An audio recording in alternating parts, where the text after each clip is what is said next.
या प्रचार सभेत उपस्थित शिवसेनेचे नेते, खासदार, आमचे मित्र अनिल देसाई साहेब, काँग्रेस लेजिस्लेटिव्ह पार्टीचे नेते, आमचे मोठे बंधू आदरणीय बालासाहेब थोराटजी, माझे मित्र कर्नाटका सिंधुदुर्ग कॉन्स्टिट्युएन्सी के सीनियर मोस्ट MLA हंपन्नगौडा बादरली साहेब, मंचावर उपस्थित शिवसेनेचे मीरा भाईंदरचे शाखा शहर प्रमुख, आमचे मोठे बंधू प्रभाकर भाई मात्रे, नीलम धवनताई, सो रोशनी टोळे गायकवाड जी, कम्युनिस्ट पक्षाचे पुलक चक्रवर्ती, राष्ट्रवादी काँग्रेसचे अध्यक्ष विक्रम तारे पाटील, आपचे अध्यक्ष, समाजवादीचे अध्यक्ष, अन्य सर्व घटक दल त्यांचे सर्व पदाधिकारी, सन्माननीय व्यासपीठ, उपस्थित बंधू भगिनींनो, पत्रकार मित्रांनो, आज आपण ही महाविकास आघाडीची जाहीर सभा अत्यंत कमी वेळामध्ये आपण या ठिकाणी ठरवली. जसं आपल्याला पक्षाकडनं निर्देश आला महाविकास आघाडीकडनं, तसं आपण हे ताबडतोब ही सभेचं आयोजन केलं आणि आपल्या विनंतीला मान देऊन या ठिकाणी बालासाहेब थोराट आणि अनिल देसाई सर या ठिकाणी उपस्थित राहिले आणि आपल्याला आपले संबोधित करतील. जोरदार ताल्याने त्यांचं आपण स्वागत करावं. साहेब, या शहरामध्ये 1.5 मतदारसंघ येतो, 145 आणि 147. 147 ओला माझीवडे जिथे शिवसेनेचे आपले नरेश मनेरा साहेब आहेत आणि 145 मध्ये काँग्रेसच्या वतीने मी मुझफ्फर हुसेन म्हणून या ठिकाणी निवडणूक लढतो. या शहराची लोकसंख्या साधारण 12 ते 15 लाखच्या आसपास पोहोचलेली आहे. दोन्ही मतदारसंघ मिळून साधारणतः 750च्या सुमारास 760 पेक्षा जास्त बूथ आहे आणि म्हणून सेनेला काम करत असताना त्यांना 750 बूथावर काम करावं लागतो आणि काँग्रेसला काम करत असताना 750 बूथवर काम करावं लागतो. अन्य महाराष्ट्रामध्ये फक्त 350 बूथ मध्ये काम संपून जातो, पण आम्हाला 2 मतदारसंघावरती काम करावं लागतो आणि 1.5 मतदारसंघाचा हक्क आम्हाला भेटतो. ही वाढती लोकसंख्या या शहराची, हे जे मुंबई सबबला लागून ही जी झपाट्याने जी वाढ झाली त्याचे हे परिणाम आहेत आणि म्हणून मागील 10 वर्षामध्ये या शहरामध्ये ज्यांना लोकांनी निवडून दिलं, भाजपच्या आमदाराला 10 साल, कितने साल, कितने साल, कितने साल, लोग प्रश्न विचारतात, जवाब दो, कि शहर को पानी क्यों नहीं है? लोग विचारते हैं मेट्रो क्यों नहीं है, स्कूल क्यों नहीं है, एजुकेशन इंस्टीट्यूट क्यों नहीं है, भ्रष्टाचार क्यों है? या सर्व प्रश्नांचं उत्तर या 10 वर्षामध्ये निवडून दिलेला या मीरा भाईंदर जनतेचं यांच्याकडे उत्तर राहिलेलं नाही. यांच्या कोणत्याही प्रकारचं उत्तर नाही. दर आठवड्यामध्ये मुख्यमंत्री आणि उपमुख्यमंत्र्यांनी, केंद्राचे मंत्र्यांनी, राज्याचे प्रत्येक मंत्री इकडे केशवसृष्टीला येतात, तिथे उद्घाटन करतात, भूमिपूजन करतात. साहेब, आम्ही थोराट साहेब, आपण सत्तेत असताना आम्ही या शहरासाठी जे 200 MLD पाणी आणलं, त्यानंतर या शहरामध्ये 10 वर्षामध्ये 1 लिटर पाणी सुद्धा आला नाही. 2017 मध्ये ज्या ठिकाणी आपण आज सभा करतोय, या सभेच्या ठिकाणी मुख्यमंत्री त्यावेळचे देवेंद्र फडणवीस आले आणि 17च्या सालामध्ये त्यांनी म्हटलं की आम्ही तुम्हाला 2019 ला पाणी देणार. 24 तास आला का पाणी? मेट्रो देणार, आली का मेट्रो? आम्ही टोल टॅक्स हटवणार. अहो, तुम्ही 700-800 कोटी रुपये जनतेचे पैसे त्या MEP ला दिलं कारण ती कंपनी बँकरप्ट झाली होती आणि आता तुम्ही छाती ठोकून घेताय की तुम्ही मेट्रो टोल टॅक्स हटवला, मग ट्रॅफिक का हटला नाही? पासून लोकल सुरू नाही झाली, भाईंदर पासून लोकल सुरू नाही झाली. 10 वर्ष केंद्रामध्ये तुमची सरकार आहे. आज स्टेशनवरती फिरत असताना भाजपचा आमदार म्हणतो, उमेदवार म्हणतो की आम्ही लांब प्रवासाची ट्रेन राजस्थान, गुजरात आणि बिहार, उत्तर प्रदेशला जाणारी ट्रेन भाईंदरला थांबू. 10 वर्ष काय झोपा काढत होते का तुम्ही? 10 वर्ष काय झोपा काढत होते का तुम्ही? नुसता भ्रष्टाचार, नुसता भ्रष्टाचार. 25% ना 23% टीडीआर. स्मशानभूमीची टीडीआर सोडली नाही अनिल साहेब, देसाई साहेब. या शहरात माजी आमदारांनी 17 क्रिमिनल केसेस आहे, 17. आणि सिव्हिल केसेसचा क्लॉज एफिडेव्हिट मध्ये नाही. ते असतं तर पानं कमी पडली असती, एवढी सिव्हिल केसेस आहे. मला सांगताय की मी हस्ताक्षर केला. हे लाव रे ते फोटो, लाव रे ते फोटो. हे बघा 1990, हे इथे पण लाव. 1990 पासूनचा गव्हर्नमेंट ऑफ इंडियाचा मुझफ्फर हुसेनचा पासपोर्ट 90 सालापासून.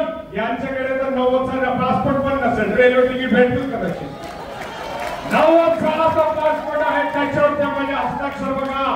90 चा आहे, 2000 चा आहे, 96 चा आहे, 2005 चा आहे, 2011 चा आहे, 2024 चा आहे. हे बघून घ्या हस्ताक्षर मुझफ्फर हुसेनचा. छाती ठोकपणे दाखवतोय. हिंमत असेल तर बघून घ्या. माझ्यावर आरोप करताय. अरे 65 वर्ष आमच्या परिवाराने या शहरात जगलाय समाजासाठी.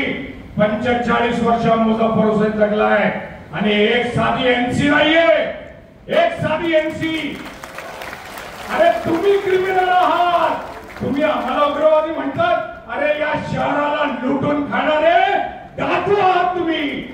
जाहीररित्या सांगतोय. तुमच्या एफआयआर मध्ये तुम्ही, तुमच्यावरती गुन्हे आहेत. रेपचे केसेस तुम्ही लपवले, अट्रॉसिटीचे केसेस तुम्ही लपवले, महिलांचा अपमान तुम्ही केला या शहरामध्ये. लाज वाटत नाही तुम्हाला? अरे त्या अपक्ष आमदार आहेत. तुम्हीही येत होते ईदला माझ्याकडे टोपी घालत, ईद मध्ये टोपी घालत, फिरणी खायला, शिरकुर्मा खायला. विसरला का? नगरसेवक होता आणि मी उपमहापौर होतो. हात पाय तोडायचं बीपी रोडला, साहेब या माझ्या गणपतीला दर्शनाला, आणि गेलं की फटाके वाजवायचं. आणि आज मला विचारतो, मला सांगतो की कधी मंदिरात गेले का? अरे आम्ही जन्म घेतला हिंदुस्थानचा. मी भारतीय छत्रपती शिवाजी महाराजचा मावळा आहे. मी मला बोलतो जय श्रीराम बोलून दाखवा.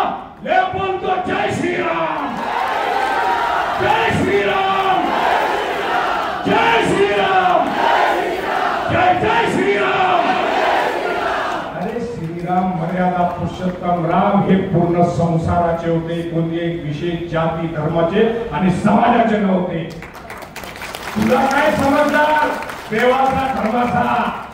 जेव्हा तू जन्माला आला नव्हता ना, तेव्हापासून माझे वडील मंदिर बांधले, मूर्ती दान केली आणि आम्ही केलेलं आहे.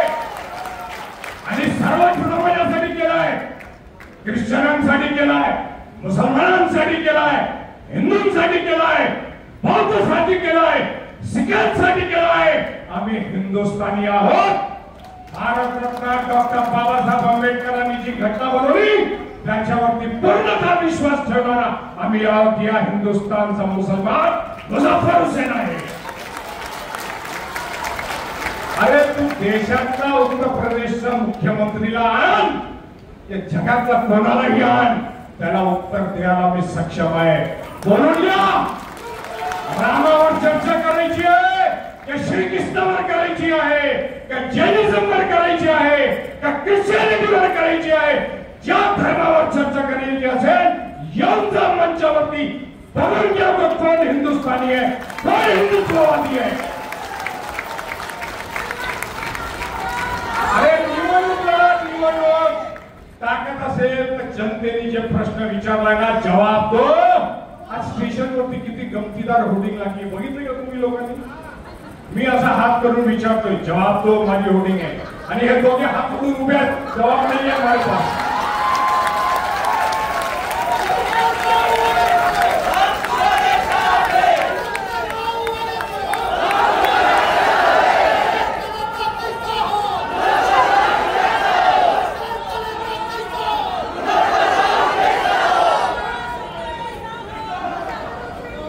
साहेब, जेव्हा नगर परिषद झाली, छत्रपतीजींचा पुतळा आम्ही बसवला. 2014 पर्यंत या शहराचा जे काय आम्ही नियोजन केलं, डीपी प्लॅन बनवलं, we planned it and we designed it and we have executed it and we have delivered. 2017ला त्या डीपी प्लॅनचा टर्म संपला. 7 वर्ष झाली या शहराची. आतापर्यंत डीपी प्लॅन नाही. आम्ही 50 सजेशन्स त्या डीपी प्लॅन मध्ये दिलं. काय काय सजेशन दिलं आम्ही? या शहरामध्ये आम्हाला 4 हेलिपॅड पाहिजे. कोविडची परिस्थिती आपण बघितली, 26/11ची आपण परिस्थिती बघितली. तुम्हाला एअरलिफ्ट करून माणसांना घेऊन जायचं असेल, डिझास्टर मध्ये लागतील, आर्म फोर्सेस आणायचा असेल, law and order problem situation होईल, तर 4 हेलिपॅड या शहरात पाहिजे. पुढील 20 वर्षामध्ये या शहराची लोकवस्ती 30 लाख पर्यंत पोहोचणार आहे. आज 12 ते 15 लाख आहे. या ठिकाणी डिस्ट्रिक्ट कोर्ट पाहिजे, सेशन्स कोर्ट पाहिजे. पालघर नंतर आमच्याकडे कुठेही रिलायन्स पर्यंत गेलं तर ट्रॉमा हॉस्पिटल नाही, म्हणून ट्रॉमा हॉस्पिटल शासनाचं पाहिजे. आम्ही एक हॉस्पिटल जिल्हा परिषदचं होतं, ते घेतलं नगर परिषदमध्ये, महानगरपालिकेमध्ये मी बांधलं. यांनी पंडित भीमसेन जोशी त्याला नाव दिलं आणि शासनाला हँडओव्हर केलं. मागील 10 वर्षामध्ये शासनाकडनं 1 रुपया निधी त्या हॉस्पिटलसाठी आला नाही. ते हॉस्पिटल तसंच पडलं. आम्ही ट्रॉमा हॉस्पिटलची मागणी केली, डिस्ट्रिक्ट कोर्टची मागणी केली, एज्युकेशनल इन्स्टिट्यूट करायला पाहिजे, पोलीस क्वार्टर्स पाहिजे, परेड ग्राउंड पाहिजे. अशा 50 पेक्षा जास्त सूचना आणि सजेशन आम्ही दिलं. हिअरिंग झाली. मुख्यमंत्रीच्या दालनामध्ये फाईल असं दाबून ठेवलंय. फक्त कशासाठी? ग्रीन झोनला येलो झोन करताय, 37(1) मध्ये चेंजेस करताय. फक्त न फक्त व्यावसायिक बिल्डरांकडनं पैसे घेण्याचं काम, भ्रष्टाचार करण्याचं काम या शहराचा वाटोळा करून सोडलाय. पण आम्ही जे स्वप्न बघितलंय ते आम्ही पूर्ण करणार. या शासनाने नाही केलं तर मित्रांनो, 25 नोव्हेंबरला महाविकास आघाडीची सरकार त्या ठिकाणी होणार आहे आणि या शहराला लागणारी प्रत्येक गोष्ट आम्ही या ठिकाणी करणार आहोत. बाळासाहेब थोरात साहेब या ठिकाणी बसलेले आहेत, अनिल देसाई साहेब बसलेले आहेत. साहेब, आम्हाला आपल्याकडनं वचन पाहिजे, या शहराची प्रत्येक गोष्टीची पूर्तता जे या शासनाने केलेलं नाही ते आपण निश्चितपणे करणार, याची हमी आम्हाला या ठिकाणी पाहिजे. या शहराचा माणूस सकाळी 8 वाजता उठतो, मुंबईकडे जातो, 12 तास परिश्रम करतो आणि परत येतो. घरामध्ये आल्यानंतर बायको म्हणते पाणी नाही आला, आज लाईट नाही आहे, टॅक्सेस वाढले. म्युन्सिपालिटी मधलं पाणी वाढलं नाही, टॅक्स वाढून टाकलं. व्यवस्था काही शहरात झाली नाही, हाऊस टॅक्स वाढून टाकलं. साहेब, 5 वर्षाचा कचरा उचलण्याचा टेंडर जे आम्ही सुरू केलं होतं 5 कोटीचं, यांनी 800 कोटीवर घेऊन गेले कचरा उचलण्याचा. 5 वर्ष कचरा उचलण्याचं टेंडर 3 महिने मागे दिलं 800 कोटीचं. आणि उत्तर मध्ये आमचा कचरा जो डम्पिंग ग्राउंड पडलेला आहे त्या ठिकाणी गावकऱ्यांना त्रास होतो, लोकांना त्रास होतो. त्याचा निवारण नाही, त्याचं कोणतंही सोल्युशन नाही, पण भ्रष्टाचार मात्र आसमान छूतो. आणि म्हणून मित्रांनो, आपको हमको जवाब पूछते रहना है. जवाब जवाब जोर से बोलिए, जवाब. छत्रपती शिवाजी महाराज की, छत्रपती शिवाजी महाराज की जय भवानी, जय भवानी. जो सोशल मीडिया के ऊपर वो हस्ताक्षर को लेकर के बोगस सारी चीजें जो चल रही है, उस पे हमने 8 लोगों पे एफआईआर दाखिल किया है और अगले 20 लोगों पे आरओ के पास कंप्लेन की गई है. उन 20 लोगों पे भी एफआईआर दाखिल की जाएगी और जो लोग उसके अंदर मिलते जाएंगे और इस तरह का सोशल मीडिया का दुरुपयोग करेंगे और इस शहर में पोलराइजेशन करने की कोशिश करेंगे। उन पे मुजफ्फर हुसैन ये कानूनी कार्रवाई करता जाएगा। और ये भी उन लोगों को कहना चाहता हूं, अगर उनको लगता होगा कि एफआईआर हो गई, काम खत्म हो गया, बेटा तू तो 10 साल के लिए गयो, तो पिक्चर का डायलॉग मालूम है ना, ठाकुर तो गयो। और वो जाने के बाद भी मेरा काम ऐसा है, मैं एक बार पीछे लग गया ना तो छोड़ता नहीं। मैं इलेक्शन के बाद भी जिन पे भी एफआईआर दाखिल कर रहा हूं, उस लेटर की तहकीकात पूरी करूंगा कि राष्ट्रपति भवन में लेटर गया क्या, वहां पे उसमें से एंडोर्समेंट लिया क्या, वो लेटर की कॉपी पुलिस को बोलूंगा ढूंढ के लाओ, वो सिंबल गवर्नमेंट का, पार्लियामेंट का, असेंबली का सच था झूठ था, वो सारी तहकीकात कराऊंगा। और उसके ऊपर 100 करोड़ से ज्यादा का डिफेमेशन ये सारे लोगों पे करूंगा। ये जो इलेक्शन लड़ रहे हैं ना, इनके ऊपर करके बैठा हूं, इनके ऊपर करके बैठा हूं। मैटर कोर्ट में है, इसलिए आगे नहीं बोलता हूं। मेरे से लड़ना है, कायदे से लड़ो, तरीके से लड़ो, इलेक्शन बोल के लड़ो। ये फिजूल की बातें छोड़ दो, बहुत महंगा पड़ेगा।